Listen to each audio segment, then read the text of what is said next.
안녕하세요. 사연을 부탁해입니다. 오늘의 사연을 소개하겠습니다. 오랜만에 지방에 계신 부모님 집에 내려갔습니다. 많이 지친 표정으로 문을 열고 들어가자 할머니와 부모님이 반겨줬어요. 할미 강아지 왔구나. 어여 와라. 할미가 우리 강아지 좋아하는 한우 준비해놨으니까 얼른 밥 먹자. 몸도 마음도 지친 저와는 다르게 가족들의 얼굴은 그저 해맑기만 했습니다. 그런 가족들을 보며 미안한 마음과 부끄러운 마음이 들어 미처 거실로 들어가지도 못한 채 제가 눈물을 뚝뚝 흘렸습니다. 아니 얘가 왜 이래? 네가 울면 이 할미 마음이 무너져 내리는 거 몰라서 이래? 얼른 뚝해. 그까지 시험이 뭐라고 울고 난리야. 그 시험이 좀 어려운 시험이야. 처음 시작할 때 어려운 거 알고 시작했잖아. 그러니까 얼른 뚝 하고 밥이나 먹자. 할미가 너 좋아하는 된장찌개도 맛있게 끓여놨어. 할머니가 제 손을 이끌고 식탁에 앉혔는데요. 복잡한 신경에 다시 눈물이 쏟아졌습니다. 태희야, 임용고시 어려운 줄 알고 시작했잖아. 그리고 너 아직 젊잖니. 이제 겨우 3번 떨어진 건데 뭘 그렇게 기죽고 그래. 다음에 잘 보면 되지. 사람에 따라서는 운이 늦게 트이는 사람도 있기 마련인 거야. 그 어느 때보다 따뜻한 목소리로 엄마가 저를 달래고 있었는데요. 할머니가 불만스레 입을 열었습니다. 그 임용고시를 꼭 봐야겠니? 그냥 취업하는 건 어때? 너 시험에 떨어져서 속상해할 때마다 이 할미도 마음이 아파서 못 보겠어. 할머니, 난 꼭 임용고시 붙어서 선생님 하고 싶어. 그럼 얼른 먹고 기운 내야지. 이 할미가 너 좋아하는 꽃등심으로 다 사왔으니까 든든하게 먹고 힘내자. 가족들이 다들 제 눈치만 보고 있었기에 미안한 마음이 들어 제가 힘차게 고개를 끄덕였습니다. 그렇게 준비한 한우를 구워서 먹기 시작했는데요. 사람 마음이 참 요사스러웠던 것이 임용고시 불합격을 확인하던 순간 답답하고 숨이 막힐 정도로 우울하기만 했는데 가족들과 함께 고기를 구워 먹으며 마음이 조금씩 치유되어 가고 있었습니다. 너무나 큰 스트레스로 인해 배고픔조차 느끼지 못하고 있었지만 그날은 할머니가 올려주는 고기를 넙죽넙죽 잘도 받아 먹었어요. 그렇지. 이렇게 잘 먹어야 할미 강아지가 맞지. 고기 많이 있으니까 실컷 먹어. 할머니, 진짜 완전 맛있어. 그렇지. 거봐라. 사람은 이 배가 든든해야 다른 생각을 안 하는 법이야. 할미가 너 좋아하는 딸기도 사놨으니까 얼른 먹고 딸기도 먹자. 시험 떨어져 놓고 너무 면목이 없네. 괜찮아. 그까지 시험이 뭐가 될수라고. 내년에 다시 보면 되는 거지. 우린 네가 그저 건강하기만 하면 더 이상 바랄 게 없어. 공부한다고 삐쩍 말라서 이게 뭐야. 그래도 할머니랑 엄마가 반찬 자주 보내줘서 난 잘 먹었는걸? 언제 그랬냐는 듯이 제가 배시시 웃고 있었는데요. 엄마가 그런 저를 놀렸습니다. 그렇지. 그렇게 잘 먹어야 우리 태희가 맞지. 맨날 자신만만하던 태희 씨가 요즘 기가 많이 죽어서 보기 안 좋다니까. 사실 2번 떨어졌을 때까지만 해도 그냥 좋게 받아들였는데 난 이번에는 분명히 될 줄 알았거든. 근데 기대를 너무 많이 했었나 봐. 괜찮아. 엄마 친구 아들처럼 9급 공무원 시험을 5번 만에 붙은 사람도 있는데 기죽을 게 뭐가 있어. 비록 네가 시험에 떨어졌지만 엄만 네가 자랑스러워. 시험 떨어진 딸이 뭐가 자랑스러워. 적어도 넌 네가 하고 싶은 일에 최선을 다하고 있잖아. 그럼 그걸로 된 거야. 엄마는 네가 아주 자랑스러워. 라며 엄마가 활짝 웃고 있었습니다. 그런 가족들의 응원은 삶의 원동력이 되곤 했어요. 어떤 상황에서도 항상 따뜻하게 맞이해줄 가족이 있다는 것은 세상 그 어떤 것보다 값진 것이었으니까요. 그렇게 그동안의 세상 시름을 잊고 잠시나마 행복한 시간을 보내고 있었는데요. 잠시 후 초인종 울리는 소리가 들렸어요. 누가 왔나 본데? 누구긴 누구겠어. 네 고모가 왔겠지. 개코가 따로 없다니까. 우리가 한우 먹는 거 알고 쫓아온 거 봐라. 애미야, 나머지 한우는 안 보이게 치워라. 네? 치우라니요. 다 먹고 없다고 알아 그 말이야. 보나마나 한우 보고 달려들 건데 뭐 예쁘다고 저 인간한테 한우를 줘. 그래도 온 사람한테 어떻게 그래요. 맨날 얻어먹기만 하는데 뭘 어떻게 그래. 이리 줘봐라. 내가 감출 테니까. 할머니가 남은 한우를 급히 안 보이게 냉장고에 넣었는데 초인종이 계속 울려댔기에 엄마가 문을 열어주고 있었습니다. 고모는 평소 말을 함부로 하는 편으로 우리 가족들과 전혀 맞지가 않았기에 다들 고모를 달가워하지 않았어요. 하지만 우리 부모님이 할머니를 모시고 살고 있다는 핑계로 오며 가며 자주 드나들었습니다. 할머니마저 고모를 좋아하지 않았는데요. 고모는 할머니와 아빠와는 완전히 딴판이었어요. 오래전 어느 날 고모가 할머니와 한바탕 말다툼을 하고 간 뒤 제가 엄마에게 목소리를 낮춰 물었어요. 엄마, 나 진짜 이해가 안 돼서 그러는데 고모는 할머니랑 왜 이렇게 다른 거야? 그리고 할머니한테 왜 이렇게 불만이 많은 거야? 저번에 얼핏 들었는데 할머니한테 친자식이 아니라 차별한다 그런 얘기도 하더라고. 할머니한테 물어보니까 그냥 입을 꾹 다물고 대답을 피해버리던데. 제 말에 엄마의 눈동자가 심하게 흔들리고 있었습니다. 평소 거짓말을 못하는 엄마가 뭔가를 숨기고 있는 게 분명해 보였어요. 엄마, 고모한테 무슨 출생의 비밀 같은 게 있는 거야? 얼른 말해줘. 안 그럼 할머니나 고모한테 물어본다. 너 할머니랑 고모한테 절대 그런 말 꺼내지도 마. 그니까 대체 무슨 일이냐고. 내가 절대 비밀 엄수할 테니까 말 좀 해줘봐. 제 말에 엄마가 주변을 두리번거리더니 다시 목소리를 낮췄어요. 너 잘 들어. 별로 좋은 일도 아니라서 그동안 말 안 하고 있었는데 사실은 고모가 할머니 친딸이 아니야. 뭐? 친딸이 아니라니. 그럼 그때 그 말이 진짜란 말이야? 사실은 돌아가신 작은할아버지 딸이야. 작은할아버지가 돌아가신 뒤 작은할머니가 집을 나가서 할머니가 거둔 거고 말이야. 진짜? 오래전에 돌아가시기도 했고 좋은 기억이 아니라 다들 시시하고 있었을 뿐이야. 근데 고모가 할머니 친딸이 아니라는 사실을 알고부터 저렇게 트집을 잡아대고 있어. 뭐만 하면 네 아빠랑 차별을 한다고 하질 않나? 할머니 속을 참 많이도 썩혔어.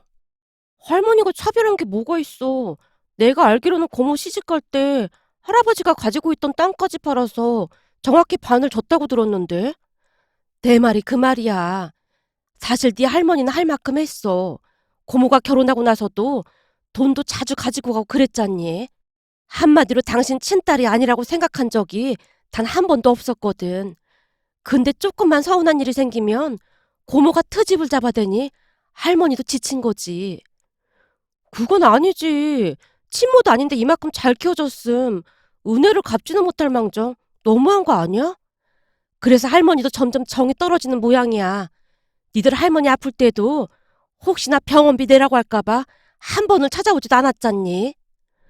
엄마가 그동안 있었던 일에 대해 자세히 말을 해줬는데요. 고모는 제가 생각했던 것보다 더욱 최악이었다고 해야 할까요? 고모랑 매일같이 다툼이 있었던 것은 아니었지만 올 때마다 고모는 크고 작은 문제를 일으키곤 했거든요.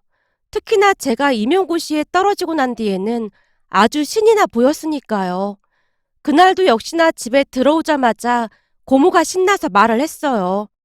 어머, 태희 왔니? 너 근데 임용고시 또 떨어졌다며? 어쩌니? 그 정도 떨어졌으면 그만해야 하는 거 아니니? 우리 아들은 대기업 다니면서 차곡차곡 돈 모으고 있는데 넌 언제 돈 모아서 시집 가려고 그래? 그 어려운 시험을 이제 3번 떨어진 거 가지고 뭘 그렇게 호들갑이야. 엄마, 내가 들어보니 붙을 사람들은 그냥 한 번에 붙는다고 하더라고. 고모가 말대꾸를 하다가는 식탁 위를 보며 짜증스레 말을 했어요. 뭐야, 나 몰래 한우 구워 먹은 거야? 너 몰래라니? 그럼 우리가 한우 먹을 때마다 너한테 포구를 해야 하는 거니? 치사하게 왜 그래? 우리도 부르면 좋았잖아. 가족끼리 너무하는 거 아니야? 난 가족도 아니다 그런 말인 건가? 넌 그 주둥아리가 문제야. 말을 해도 어쩜 그렇게 기분 나쁘게 하는지 원. 그렇게 나도 불러서 같이 먹었으면 좋았잖아. 네가 언제 한번 밥을 사기를 했어? 네 오빠 집에 올 때 뭐 사들고 오기로 했어. 넌 대체 양심이 있긴 있는 거니? 허구한 날 오빠한테 빌붙어서 살면서 지금 그걸 말이라고 하고 있어. 오늘은 우리 태희가 갑자기 내려와서 부랴부랴 준비한 것뿐이야.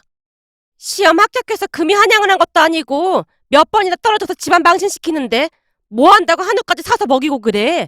한우는 대기업 들어간 우리 아들 같은 사람이 먹어야 하는 거지. 내가 몇 번이나 그놈의 주둥아리 조심하라고 말했지. 너 그러다 그 주둥아리 때문에 큰 코 다치는 수가 있어. 내가 틀린 말 한 것도 아닌데 큰 코 다칠 게 뭐가 있다고 그래? 고모가 할머니께 말대꾸를 하다가는 저를 보며 다시 시비를 걸었습니다. 그나저나 태희 너는 그런 실력으로 서울에 있는 대학은 어떻게 간 거니? 그렇잖아. 임용고 씨가 아무리 힘들다고 해도 머리가 있었으면 세 번째는 붙어야 될 거 아니야. 괜히 집안 분란 일으키지 말고 넌 니네 집으로 가. 왜 이래? 나도 밥 같이 먹고 갈 거야. 언니, 저도 한우 구워주세요. 너 먹을 한우가 어딨어? 이미 다 먹었구만. 알았어. 치사해서 안 먹는다 안 먹어. 그나저나 우리 명준이가 발령 나서 여기로 내려올 것 같아. 뭐? 명준이가 발령이 났어? 본사에 있으면 좋은데 뭐 한다고 여기까지 내려와? 그게 아니라 서울은 집값도 비싸고 하니까 내려와서 자리 잡으려고 하는 거지. 우리도 여기 있고 하니까 말이야. 사실 우리 명준이 사귄 아가씨가 있는데 곧 둘이 결혼할 거거든. 결혼하게 되면 시청 옆에 있는 롯데캐슬 그 아파트 하나 장만해 주려고. 고모, 거기 그 아파트 4억 정도는 하지 않아요? 고모가 무슨 돈이 있다고 그런 아파트를 사줘요? 엄마가 어리둥절한 표정으로 고모에게 묻고 있었는데요. 고모가 별일 아니라는 듯이 대답을 했습니다. 그거야 우리가 알아서 할 거니까 신경 쓸 거 없어요. 언니가 지금 우리 걱정할 때가 아니잖아요. 태희가 백수로 저러고 있는데. 우리 태희는 뭐든 알아서 해서 걱정할 거 없어요. 그거야 언니 생각인 거죠. 고모가 한껏 비웃으며 집으로 돌아갔습니다. 그 뒤 사촌 명준이 오빠는 발령을 받아서 내려왔는데요. 내려오고 얼마 뒤 정말로 결혼을 했습니다. 사촌 새언니가 서울 사람이라고 하는데 고모 집에서 4억짜리 아파트를 해주는 것과 집에서 살 일만 한다는 조건으로 내려왔다고 했어요.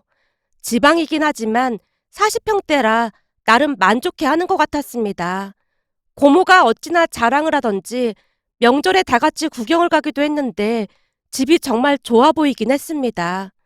그렇게 시간이 지나 저도 드디어 임용고시에 합격을 했고 발령을 받아서 잘 지내고 있었습니다.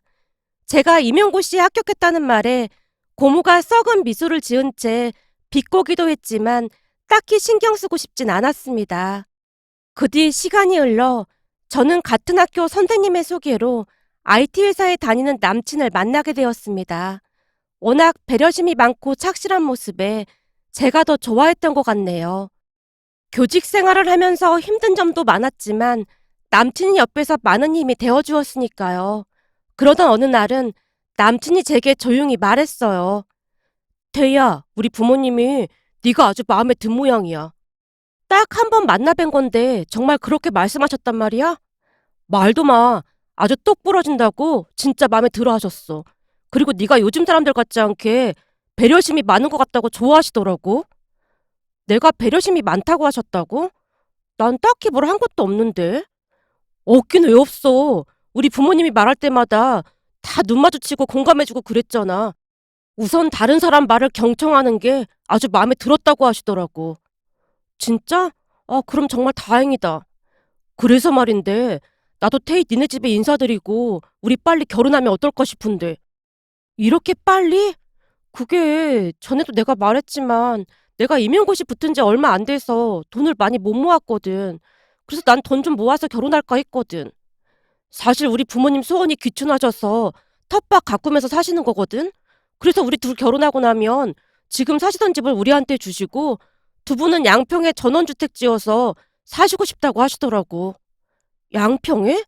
어, 그래서 부모님이 빨리 결혼했으면 하더라고. 두 분 다 지금껏 열심히 사셨다면서 귀촌해서 조용히 살고 싶으시대. 사실 몇 년 전에 이모도 내려가셔서 살고 계시거든. 부모님이랑 이모네랑 워낙 사이가 좋다 보니 더 그런 것 같아. 그러니까 한마디로 돈 걱정은 안 해도 될 거야. 집안에 들여놓을 가전제품만 몇 개 사면 될걸? 그 정도는 가능하잖아. 물론 그건 가능하긴 하지만 호성 씨는 집까지 해오는 건데 내가 너무 눈치 보이잖아. 괜찮아. 우리 부모님도 네가 마음에 안 들었으면 이런 얘기 꺼내지도 않는데 두 분이 아주 좋아하셔. 평소 우리 부모님이 늘 하시던 말이 있는데 돈 많고 그런 거 다 필요 없고 그냥 인성만 바른 사람이면 다 괜찮다고 했거든. 근데 태희 네가 완전 마음에 들었던 모양이야. 라며 남친이 그저 싱글벙글한 모습이었습니다. 그 뒤 우리는 부모님을 찾아뵙기 위해 집으로 내려갔는데요. 남친을 보자마자 할머니와 부모님도 아주 흡족해하는 모습이었어요. 다 같이 식사를 하는 내내 웃음이 끊이질 않았으니까요. 그런데 그 행복은 오래가지 않았는데요. 잠시 후 불청객인 고모가 또다시 찾아왔거든요. 뭐야, 오늘 태희 남자친구 인사 오기로 했던 거야? 근데 나는 왜 안 불렀어? 태희 남자친구 인사 오는데 너를 왜 불러? 그러는 너는 네 아들 여자친구 인사 왔을 때 우리 불렀니? 그거야. 가족이라고 잘 사는 것도 아니고 창피하니까. 라며 고모가 급히 말을 멈춘 채 가족들 눈치를 보고 있었어요. 그 모습에 할머니가 버럭한 건 말할 것도 없었고요. 뭐? 가족이 창피해? 알았으니까 시끄럽게 하지 말고 그만 가봐. 너 반기는 사람도 없는데 왜 굳이 와서 사달을 만들어? 엄마, 잠깐만 기다려봐. 그래도 내가 고모인데 이렇게 만난 김에 인사는 해야 할 거 아니야. 인사는 뭔 놈의 인사야. 괜히 또 쓰잘데기 없는 소리 하지 말고 너는 얼른 집에 가봐. 할머니가 고모를 내쫓으려고 하고 있었지만 고모가 꿈쩍도 하지 않은 채 남친에게 다짜고짜 물었습니다. 회사는 어디 다니는 거야? 아, 저는 IT 회사에 다니고 있습니다. IT 회사? 그런 회사가 있었나? 그럼 대기업은 아니네. 그건 그렇고 집은 어디야? 집은 성남입니다. 성남? 거기 좀 촌동네 그런 곳 아닌가? 고모가 눈까지 내리깔고는 남친을 무시하고 있었는데요. 엄마가 급히 대화에 끼어들었습니다. 고모, 성남이 왜 촌동네예요? 거기 나름 큰 도시잖아요. 큰 도시는 뭐가 큰 도시예요? 서울이 큰 도시지. 그러는 넌 얼마나 큰 도시에 사는데 그따위로 말을 하고 있어. 할머니가 잔뜩 양미간을 찌푸린 채 고모를 나무라고 있었습니다. 하지만 고모는 가족들의 말을 상관조차 하지 않은 채 고모네 아들인 사촌오빠 자랑을 하기 시작했어요. 내가 내 입으로 이런 말 하기 좀 그런데 우리 아들은 대기업 본사에 있다가 결혼하고 여기로 발령 맡아서 내려왔거든. 거기다 우리 아들은 롯데캐슬에 살아. 근데 혹시 롯데캐슬 들어봤어? 네, 잘 알고 있습니다. 엄청 좋은 아파트죠. 알고 있구나. 당연하지. 우리 아들은 롯데캐슬, 그것도 40평대에 살아. 거기 아파트 가격이 얼마인지 모르지? 무려 4억씩이나 해, 4억. 아무래도 좋은 아파트다 보니까 그렇게 할 것 같습니다. 남친이 계속해서 맞장구를 쳐주고 있자 고모가 신나서 남친에게 물었어요. 근데 성남이면 너무 외진 곳 아닌가? 그럼 둘이 결혼하면 신혼집도 성남에 얻는 건가? 네, 저희 결혼하면 부모님이 사시던 집에서 신혼생활을 할 것 같습니다. 그래? 아파트 이름이 뭔데? 아파트 이름이 휴먼시아입니다. 남친 입에서 휴먼시아라는 말이 나오자마자 고모가 박장대소를 했습니다. 뭐? 휴먼시아? 가만 있어 보자. 휴먼시아면 거기 주공아파트 아니야? 태희야, 넌 임용국 씨까지 붙었는데 남자 좀 골라서 만나지 그랬니? 공부한 게 아깝지도 않니? 그 많은 아파트 중에서 주공아파트가 뭐야, 주공아파트가? 고모, 휴먼시아가 뭐가 어떻다고 그래요? 요즘 얼마나 잘 나오는데요. 좋긴 뭐가 좋아. 그래봤자 주공이 주공이지 뭐. 롯데캐슬이랑 비교가 되겠어? 고모가 어깨에 잔뜩 힘을 준 채 신나서 말을 하고 있었습니다. 고모의 얼굴은 승리감에 한껏 도취되어 있는 표정이었는데요. 암튼 고모가 상기된 목소리로 다시 물었어요. 태희 네가 근무하는 곳은 서울인데 성남이면 근무지까지 한참 멀겠네. 하긴 돈이 있었으면 서울에 집을 얻었겠지. 내가 괜한 걸 물어봤네. 그게 무슨 소리야? 신혼집에서 학교까지 금방인데. 꼬레치 남자친구 편들어주느라 그렇게 말하나 본데 우리 사이엔 안 그래도 돼. 고모, 진짜 몰라서 그러는 거야? 아니, 모른 척하고 그러는 거야? 내가 모르긴 뭘 몰라. 판교역에서 강남역까지 15분이면 가는데 무슨 그런 말을 하고 있어. 뭐? 판교역에서 강남역까지 금방 간다니? 그건 또 무슨 말이야? 당연하지. 신혼집이 판교니까 전철 타면 강남역까지 15분밖에 안 걸리는걸? 뭐? 신혼집이 성남이라며? 판교는 또 뭔 소리야? 고모 진짜 몰라서 그러는 거야? 고모, 잘 들어봐. 성남시 분당구 판교잖아. 뭐? 판교? 성남에 그런 동네도 있었나? 판교란 이름이 붙은 걸 보니까 서울 달동네처럼 판자촌 그런 동네인가 보네.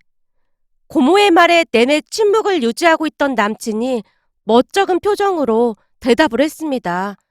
아, 판자촌 그런 동네는 아니고요. 판교 신도시라 건널목 건너면 엄청 큰 백화점도 있고 강남만큼 유명한 그런 동네입니다. 아무리 그래도 주공 아파트면 한 1억 정도는 하나? 제가 알기로는 지금 시세가 한 17억 정도 하는 걸로 알고 있습니다. 뭐? 17억? 순간 고모가 눈을 커다랗게 뜨고는 숨까지 멈춘 채 앉아 있었는데요. 17억이라는 말에 정말 많이 놀란 듯해 보였습니다. 곧 정신이 돌아온 모양으로 고모가 다시 물었어요. 진짜 집값이 17억이란 말이야? 근데 그 집을 니들 신혼집으로 주고 양평으로 가신다고? 네, 아무래도 평생 귀촌하시는 게 꿈이었다 보니까 우리 결혼하자마자 바로 내려가셔서 텃밭 가꾸면서 사실 것 같습니다. 꼴랑 4억짜리 아파트 가지고 맨날 자랑질을 해대더니만 판교의 17억짜리 집에 비하면 완전 세 발의 피네. 할머니가 간신히 웃음을 참은 채 고모를 핀잔주고 있었는데요. 얼굴이 샛노랗게 변한 고모가 입을 꾹 다문 채 시종일관 한숨만 쉬다가 집으로 돌아갔습니다. 고모가 나가자마자 가족들이 남자친구에게 사과를 했고요. 하지만 남자친구도 이미 고모가 어떤 사람인지 알고 있었기에 크게 신경 쓰지 않는 듯해 보였습니다. 그 뒤 우리는 상견례를 하고 결혼을 했습니다. 그런데 우리 결혼식장에 왔다 갔던 고모 며느리가 잔뜩 화가 났다고 했어요. 신혼여행에서 돌아온 제게 엄마가 귀뜸을 해줬거든요. 지금 고모네 집 난리도 아니야. 고모네 집이 왜?